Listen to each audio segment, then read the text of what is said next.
Hello, everybody. This is Donna Cravata from the Real 50 Over 50, and we're going to try this again because we had some technical difficulties. But this week we have somebody very special. It's Karen Roberts Turner, and Karen and I met probably about 2.5 years ago, and she was a client, and we have become friends, and now I cannot even imagine not having her in my life. And Ditto. she's an incredibly special person. So I'm going to do a little introduction and then she'll fill in the blanks and we'll have a conversation. And so Karen was a trial lawyer for 30 years in Washington, D.C. And then she had to take a little sidebar, so to speak, because she went through two bouts of cancer. One was breast cancer, and the other one was glioblastoma, which is a form of brain cancer that only comes in stage 4. And not very many people survive. And I have a personal attachment, I should say. I don't know if that's the right word because my son's father passed away from a glioblastoma, and we unfortunately watched from the front row of what this disease can do to a person and everybody around them. Yeah. And it's a miracle that she survived. And it's, what is it, 12 years? Yes. 12 years, which she's a miracle. So there is a reason that this woman is here. So pay attention. Please. Um, so after taking her little sidebar to, like, be a cancer warrior twice, she then went to Howard University, and she serves there as Senior Associate General Counsel in the Health Services Department. And she wrote a book, which was a childhood dream of hers. And her book is called The Other Twin, and it is a sophisticated coming of age story about two African American twin girls in their sophomore year of college, and it tells the stories of their trials and their celebrations and their triumphs and the way that relationships change over the years as you go through different experiences, not only with your family and your friends and your old friends and your new friends, but with yourself and with your twin. And the twins in the book, Ebony and Essence, have become much loved young women in all ages, all groups of people, and ages, genders, races. Because what they go through are their experiences are our experiences, and it transcends everything because we have all found something in this book to relate to, which is a beautiful thing in itself. It's also a book that has won awards and is included in the curriculum at the and one is, and actually two universities or two colleges. One is a top HBSU in their psychology in a psychology course, and the other one is a community college. It has included it in an English course.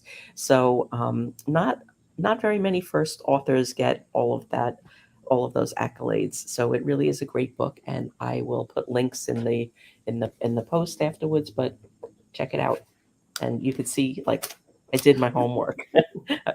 I've got tabs there. But with all of that, I love this woman. I want you to know this woman. I want everybody to know this woman. Karen, welcome.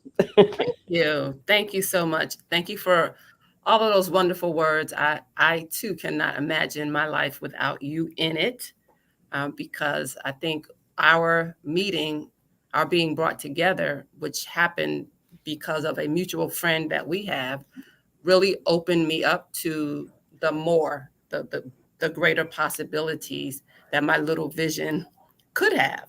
And I think that Hmm. is a theme, a lesson that I'm sure we'll touch upon. But Yeah. just a little correction on my journey. 20 Okay. I'm sorry. years as a trial lawyer, and the Okay. last 10 have been at Howard. So Okay. you kind of gave me another decade of life. Okay. So So here's the other thing I love about Karen. She corrects everything I do. I'm looking forward to the next 10. I haven't had them yet. I am You are a going to have natural, way more than the next 10. You are my miracle yeah, friend. I'm a natural proofreader and Yes. fact checker. I'm a Virgo, so it is what we do. Yeah, and today is like the full moon in Virgo, so, she's all on it. When I sent her a contract to work together, she rewrote the contract. Well, I mean, partly because I'm a lawyer, but also I'm a grammar nerd. So I think it was like, this word doesn't make sense, and you shouldn't send this out to anybody. So I got free legal advice, it was great. Absolutely, absolutely. So, tell us about Ebony and Essence. Like, how did they come about, and what do they mean to you? I can start with the second part of that question, and Okay. maybe that will lead me to the first. They are like little sisters to me now. I want to say like daughters, but I have a daughter and she might not appreciate that. Mhm, But they feel real because, as you said, their experiences and their emotions and their hearts and their spirits really do come through in this book. And so I'm very connected to them. mhm. I I take them places. I take them on trips with me, and I always have posts like the twins have made it to Las Vegas. The twins are in Tokyo. So they really do have a life of their own. But they're people who could be my daughter's friends, and I Mhm, love my daughter's friends. So I can easily love these two, as can anyone who reads their story. They're real young people facing real challenges, sometimes with humor, sometimes with anxiety, sometimes with all that young people's stupidity. Like, girl, why did you do that? And that's just what happens. So that's one of the reasons their story is so relatable to younger people and to older people, because we all have the younger people in our lives, or we were once younger people making, facing those same decisions. And it's good to see how, oh, if I had done that, this is what it would have looked like. If I had done that, oh, I might have been able to enjoy that experience. So mhm, it also presents a lot of options for responding to situations. I use the different characters to respond differently, so mhm. readers can have a sort of a wider breadth of scenarios as they read through the book. And there is a whole lot of wisdom in that book. So, It's she like I'm brings. talking to a young person. It's all, well, like I'm talking to the girls, my daughter and her friends. I'm mom to all of them. So it didn't make sense to write something like that for entertainment only. Mhm, Everything that I create needs to have a bigger purpose, and it needs to have bigger meaning. And I had mhm, no idea how much meaning this would, eventually have for all different ages and ranges of people. It really does hit everybody in a different way. And so that's great. And the wisdom is the mother in me. And I did feel that as I was writing. It's like, okay, I'm being a mom right now, but it required that. But that yeah, mom wisdom was easily transferable to an adult mhm, who might be mhm, facing, not what should I do about pressure from my parents, but what should I do about pressure from my boss or mhm, my adult friends mhm. or my uh, boyfriend or girlfriend. Yeah. Yeah, it really is transferable, and, like, when we were working together, I went through the book, and I pulled the emotions out of the book, and that was your keyword analysis. Yes. And your content plan and everything was just wrapped around the emotions that are in that book, because you can write to all of these different things, so speak to all of these different things on so many different levels, and they speak to any audience really. So it is so transferable in so many different ways. And then this leads me to something else. What about inspirement? And how has that become your way of life? So before I go to that, I do want to talk about how Ebony and Essence came into being, since I Okay. did promise Okay. you that Okay. I Okay. would do that All part. right. Okay. So Let's gonna go back there. once I decided to write, I just sat down and let the writing happen. In that process, something unusual happened. And I'll say unusual because I had not ever written creatively as an adult. I did as a kid. Um, Mhm. and then I did for writing closing arguments or, I mean, closing statements or opening statements or closing arguments. It was the same kind of, out of body experience. So I just sat and opened myself and they came out. I had no Mhm. idea who they were until they came out and told me. And that's how they came into being. And once they came out, I sort of had to get to know them, and I really let them tell me who they were and what Mhm. message they wanted to give. And then, the creative part of, well, you want to sell a book, you got to put some conflict in there and, do Mhm. some other interesting things, not Yeah. just have these two girls complaining about life. That's kind of how they came into being. Yeah. Well, they're incredible, and they will change lives for many, many years to come. I hope so. And So, they inspired me, um, as did a number of other circumstances, to begin thinking about life in a more uplifted way. So mhm. inspirement was a word that kind of came out during a podcast interview that essentially captures the whole idea that life is not just what we go through, it's how we respond to it.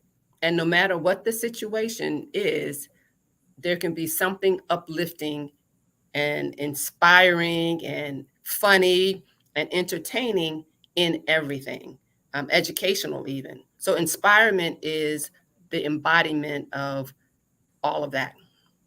And it's sort of my hashtag, Mhm. because as you said in the introduction, my life has taken quite a few interesting turns that I easily could have just said, okay, you win life. I can't do anything more. Mhm. But that's not who I am, and that's not what I did. Because of that, I have been uh, inspired to share that experience, which in turn has created sort of an inspirational following. And I am able to talk to people who are going through similar health challenges as I did, or challenges that have nothing to do with health. They may Mhm. just have everything to do with having a bad day or having a Yeah. tough patch in life. Um, I have been approached by any number of individuals and groups to talk about some of the themes that are in the other twin. Uh, and they have been adults who have had the most insightful conversations about this young adult novel, which has Mhm. really surprised me because I didn't know I was writing a book for adults, but that's been the biggest audience. Uh, the children love it, but their parents and their aunties and their grannies, they really, really love this book. Well, it And gives such guys too. So it's it not it just gives it it's not no, ladies. no, It's no. not a female Yeah. only. Yeah. Well, it gives such insight into, like, what these kids go through, and Mhm. you see it. I mean, you saw it with your daughter and her friends, you see it in your job now, you're working on at a university, and your Yes. book is included in 2 different curriculums, Mhm. so I'm sure that there's some interaction there as well, and, it's just and there's so much divisiveness in the world right now. I just see this book as like an equalizer. Yeah. It's like, okay, let's put all that down, and these are the things that they're for everyone. Good, bad, and different. They're for everyone. Right. I started writing this during during a snowstorm when I'm in DC. DC had been shut down for like 5 days, which never happens, but because of, I think we got back to back snow. In another place, maybe Buffalo, they probably would have been like, "Ah, that's nothing," but Yeah, a it's a foot of blip. snow here, we're done. So I was in the house and nothing much to do. So that's when I just decided I would start writing this book. And the book that I read that really put me over the edge to do it was Shonda Rhimes' Year of Yes. I know one of your other guests highlighted that pivotal novel by my girl Shonda, but it really did get me to see that I can write a book You and could I write a book. want to. So I'm You did saying write a yes, book. and I did it. I You started did it it, and during you that did it snowstorm. well. You did Well, it it took a well. lot to get it. It took a lot to get to well. It went from this is just a lot of words to okay, I see something here to okay, we got it. But I didn't finish it for 5 years until 5 years later. It got published 5 years later during the pandemic, and I do believe that the one of the uh, focus one focus I had while I was writing was that I did not want it to be a horror story. I didn't want it to have bad things happening to people. I really wanted it to be a positive, uplifting uh, piece of literature that a young person could read and feel good and say, okay, life isn't all violence and drugs and abuse and all of Mhm. the things that we hear about, or grown-ups arguing about everything. That there are challenges, but those challenges don't always have to be a bad thing. So this No. book is a warm hug. That's what I tell people. After you read it, you will feel like you want to hug the book, or you would feel like you have just been hugged by the book. And these characters will stay with you.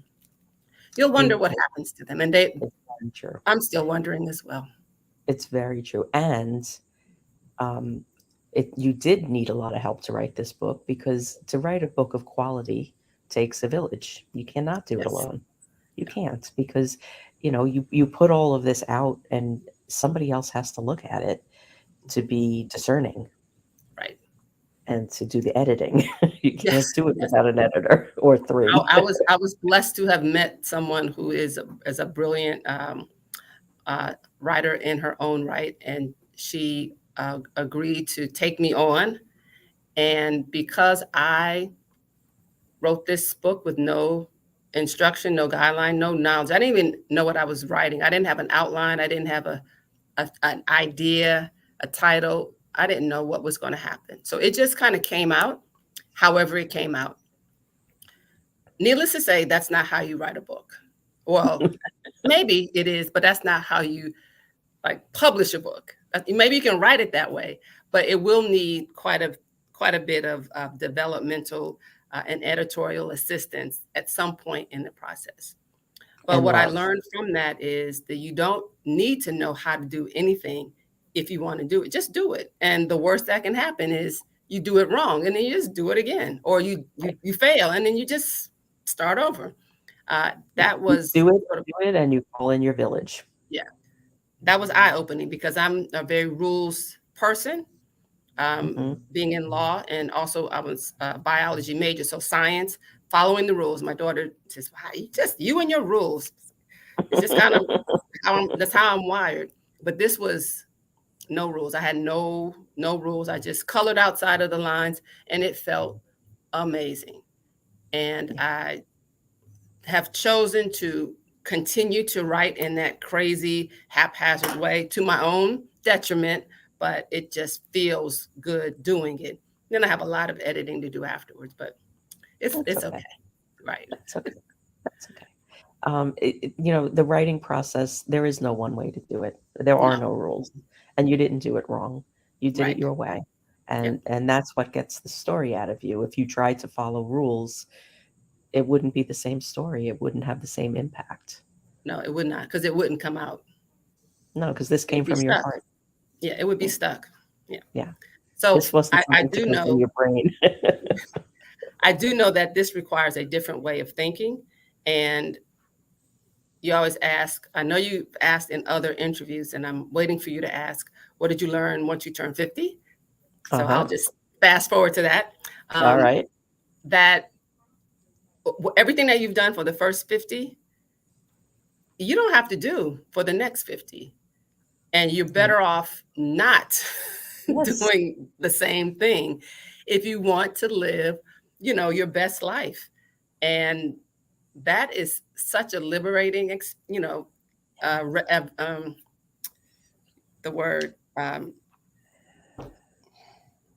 Sometimes I just don't remember words, but it's liberating once realization um, that can open up to new opportunities like writing or Mhm. embarking on a new career, um, taking trips, which I've done a lot of traveling since turning 50, which I never had thought I would be able to do.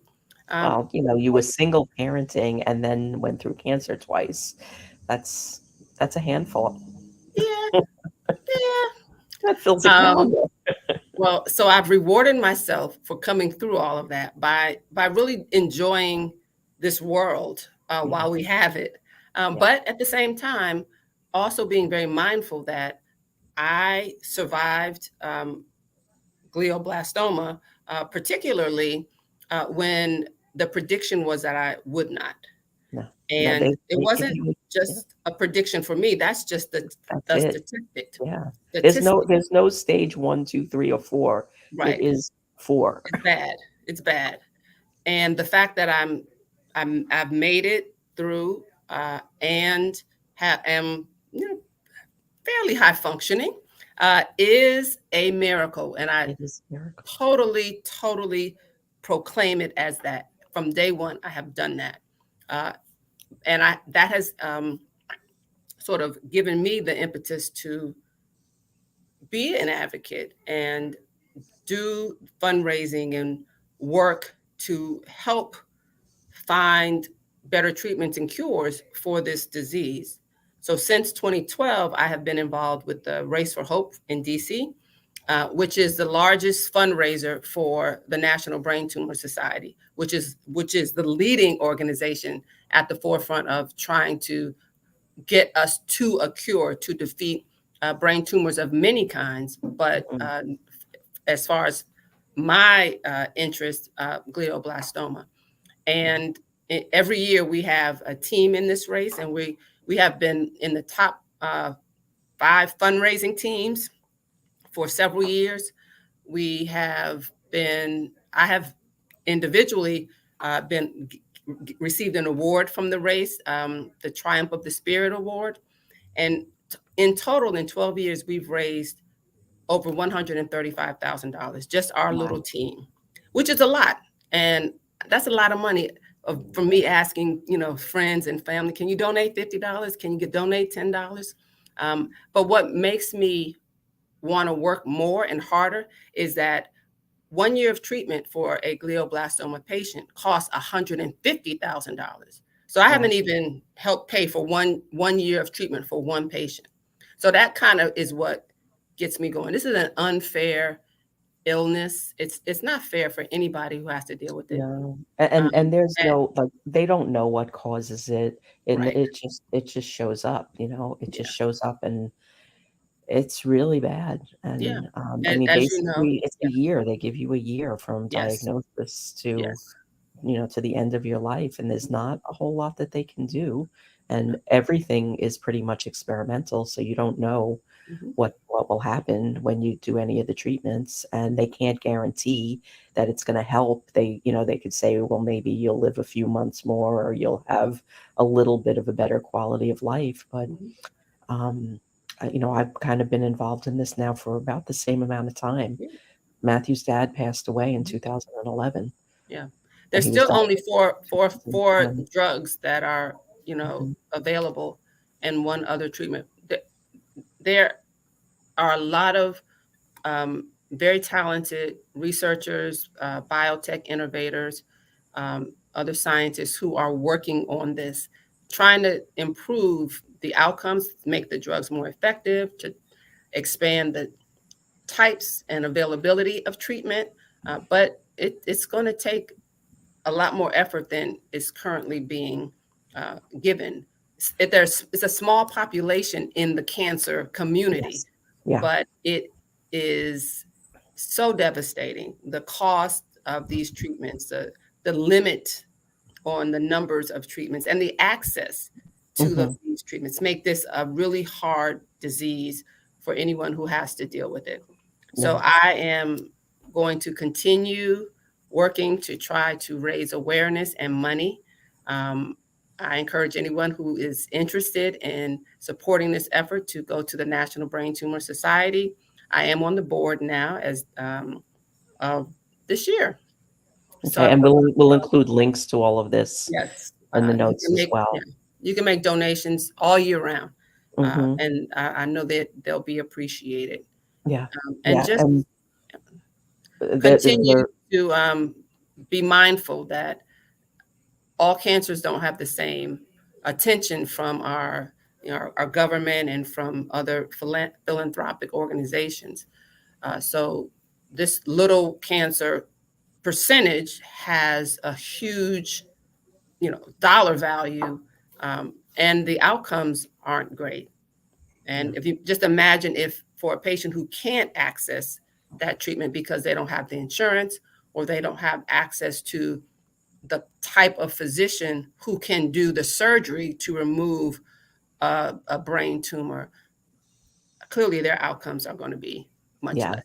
yeah, But this that's not is what we're here to talk about. no, no, no, but it is a But big I'm part of glad we the did talk story. about it. It's very important. It's very No, important. it is really important, and I just wanna add one thing to that as well, Yes. because the survival rates are really low.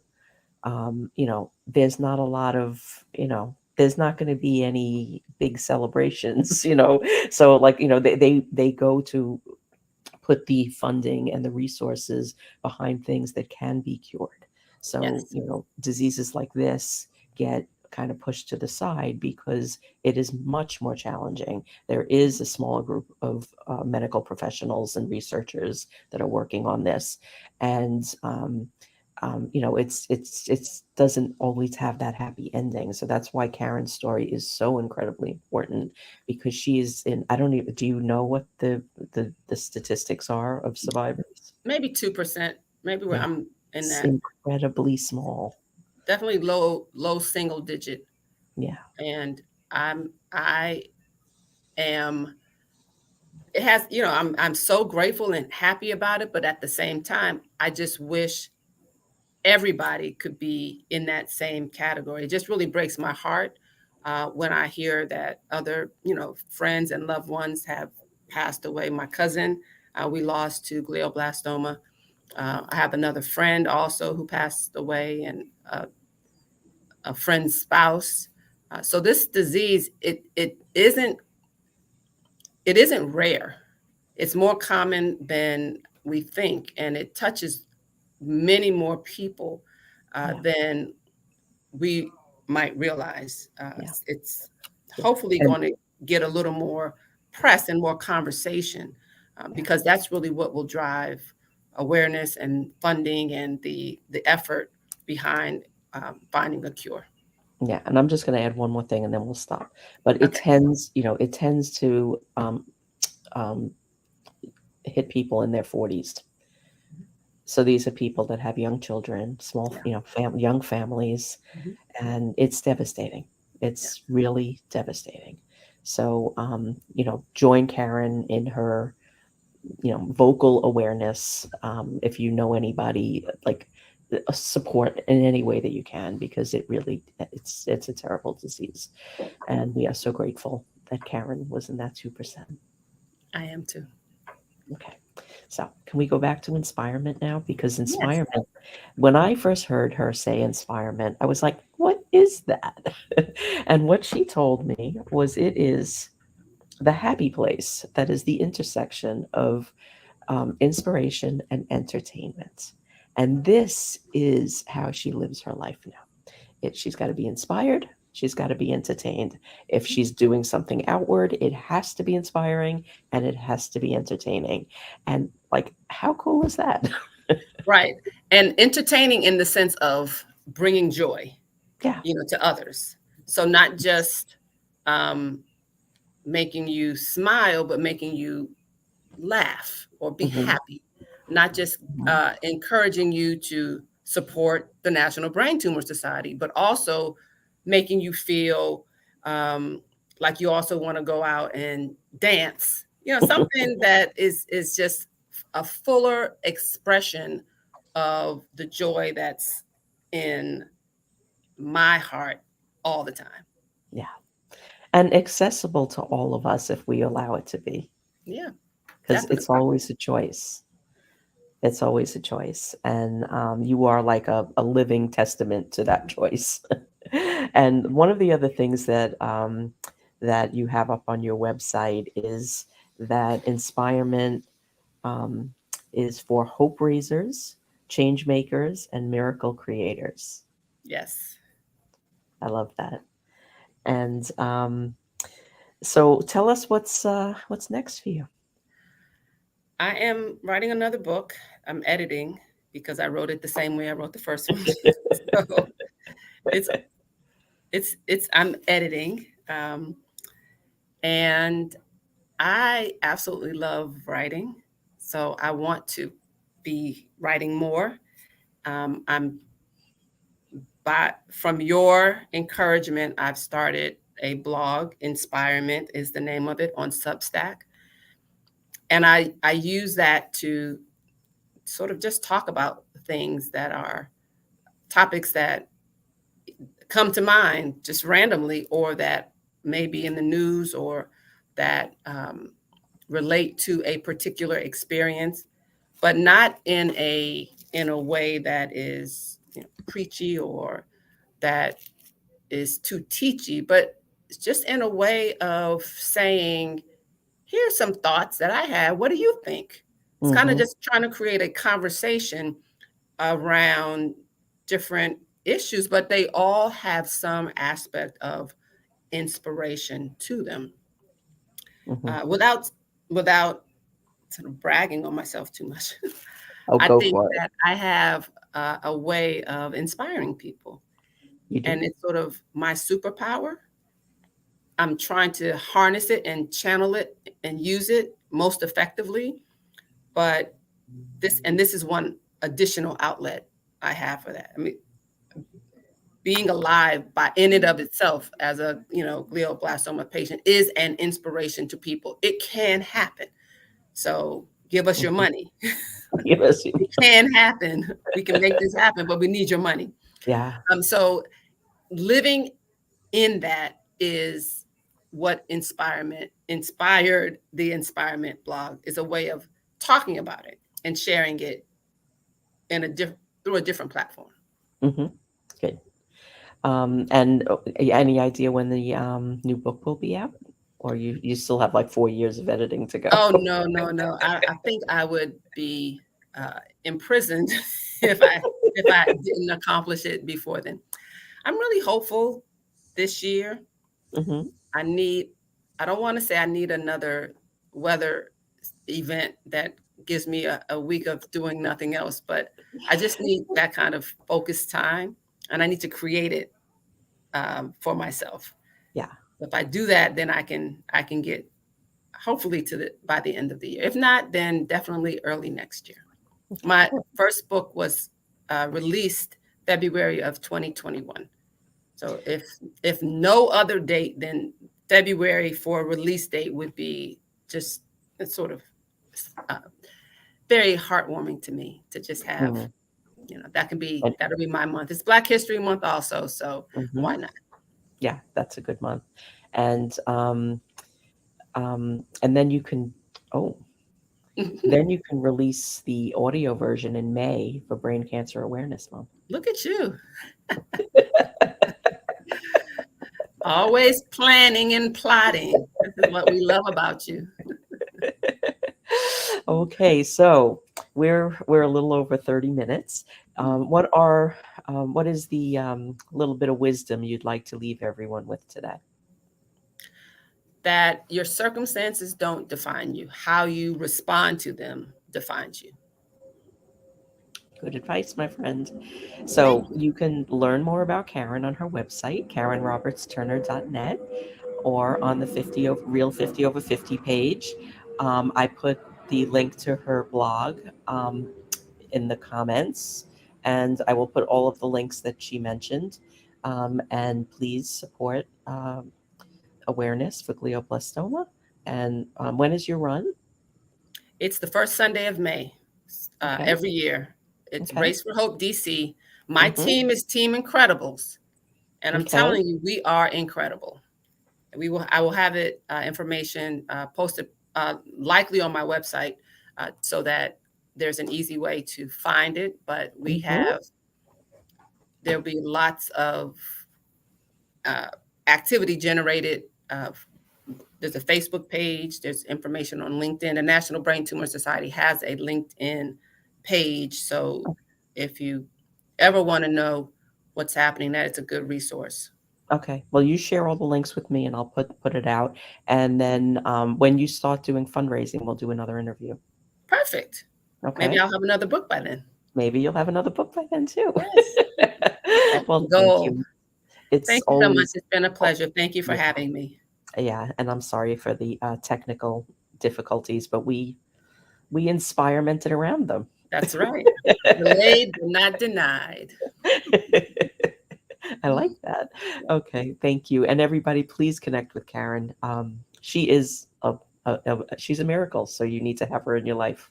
And buy Get the this. book. Get the book. And Get the invite book. me to your groups. I have Yes. traveled to places near and far to talk about the book with book clubs, with other groups. I've done it on Zoom. I've gone in person. It's a wonderful conversation to have with friends. Hmm. It is. It is. I highly encourage connect with her in any and every way. Yes. Thank you. Thank And come you. back next week because we got another one. Okay. I'll be sharing the interviews for the upcoming month later this week, and we've got a whole other round. We've got interviews booked all the way through into June 2024. Wow. We're That's doing it. wonderful. Yep. Yes. Lots of Very wisdom. nice. The wisdom revolution. Yes. It's We need underway. it. We definitely need it. Yeah. Yeah. Women run the world. So Yep. we got Now we're this. stepping out and owning it too. That's right. That's right. Well, thank you for allowing me to be a part of it. I appreciate it. I wouldn't want it any other way. Okay. Well, see you all next week. Okay. Bye.